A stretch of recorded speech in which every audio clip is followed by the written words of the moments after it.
Hey, it's Carmina, and I'm here to tell you who the bad guy is, who the real enemy is in this fight against obesity. Now, in case we haven't met yet, my name is Carmina Mebs. I'm a clinical weight loss practitioner, and I help women create a body they love living in so that they can live a life they truly love. So, as part of my training to become a certified holistic nutrition weight loss coach, as if I needed one more certification, but whatever, I had to watch and review a few documentaries, and one really stayed with me. It's called Fed Up. And after watching it, I was so fed up and mad at the food industry. So mad. So one of the stories that really broke my heart. It was a teenage girl.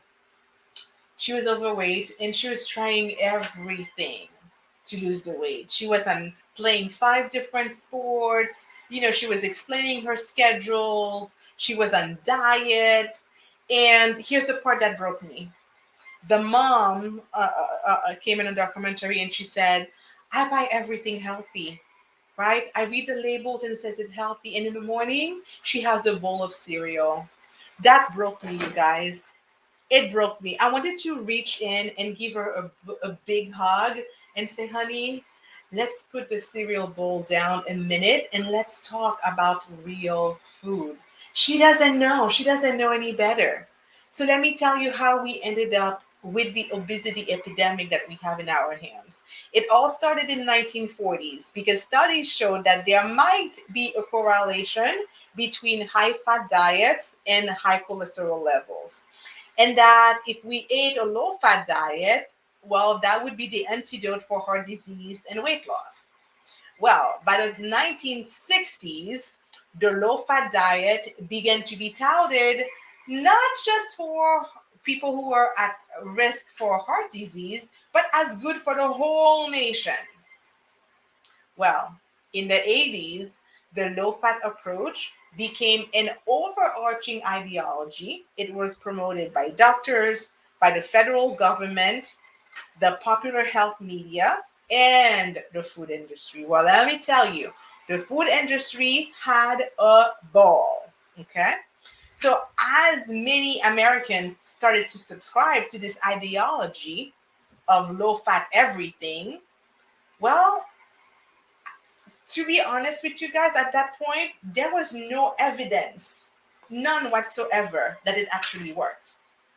And the irony is that the more low fat and no fat thing we started to eat, the bigger and fatter we got as a nation. So here's the thing that most people don't know. When food manufacturers take the fat out of food, they have to replace it with something because fat-free food is bland and frankly disgusting because fat gives food flavor. That's why we love fried foods, right? So what do you think they replace the fat with? Can you take a guess? So we have to remember the food industry is not a non-profit organization. Their purpose is to make money, and I don't blame them for that. There's nothing wrong with making money, but it's how they're making their money. You see, they want you to love the food. They want you to become addicted to it and come back for more. So what do you think they replace the fat with in those low fat or no fat foods? Sugar. Sugar or its cheap little cousin, high fructose corn syrup. But the food industry is so slick. They don't call it sugar. Oh no, because everybody knows sugar is not good for you. They hide it everywhere. And one of the reasons they're able to hide it so well is because there are so many different names for sugar. There are at least 45 different aliases that sugar can hide under. 45.